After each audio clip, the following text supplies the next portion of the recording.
Hey, it's the Huntley Tribe.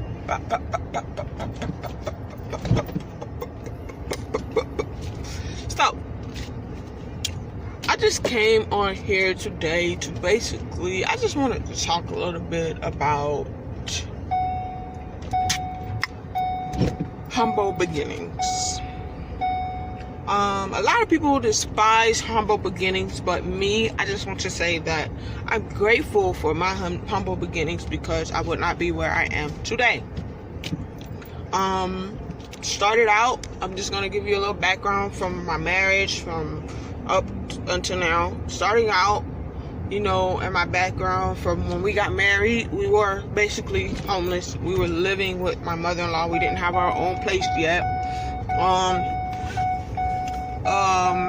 We got married and then quickly got pregnant. And then after that, we were still staying there. But right before my son was born, we were able to get our first apartment, which was Kingsridge Apartments. I'll never forget. We had a 2-bedroom apartment, paid $600 a month. Yeah, $600 a month for that.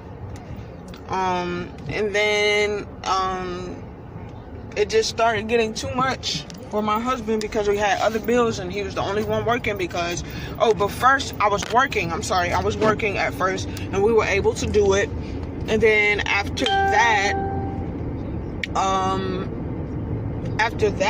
like, my husband, he was still working. He had just got promoted to manager, so we thought that he'll be able to do it, but it just didn't happen like that. So we ended up having to go back to my mother-in-law's, and we stayed there another good few years. And then after that, we ended up getting our own place in the Blodgett's Villa. And then it was peaches and cream. We thought we was getting ready to get established, and then a flood came. I asked a flood, our apartment got flooded. And then we had to go stay back at my mother-in-law's. And then that's when we were there for a minute. And then we was like, you know what, we can't take it no more. So we moved into a 2-bedroom house on the north side. The living standards for that house, we couldn't do it. We didn't want our children, and the living standards, it just wasn't up to par. So we couldn't do it. We went to go stay with that didn't work out. So we were homeless. We lived in a hotel for quite a while not quite a while, but about almost a month. We lived in a hotel, and then we were blessed. We were saving up the money, but the money that we had saved up, we had to spend it to move into a hotel because we had nowhere to go. So then we were blessed with the deposit for us to move. And then we moved into our home, and now it'll be almost a year. But in the process of all of that, being from the flood, we lost everything. We lost clothes. So it was hard for me to get a job because I didn't have clothes. And then it was just hectic. My husband really couldn't, keep a job. It was just crazy because of how things were working out. And I'm gonna be honest, I was not, majority of the time, I wasn't strong enough, for it. I was not strong enough for it. My husband, he was the one that was really holding everybody down physically, mentally, emotionally, spiritually, because it really tore me up, for me to not be able to work, not to be able to help my husband. I had to stay at home with the kids. It was a lot that I went through mentally because I felt like, it was the end of it for me. But God said it wasn't so. So, eventually things start coming together. And I can't complain. I don't despise my humble beginnings.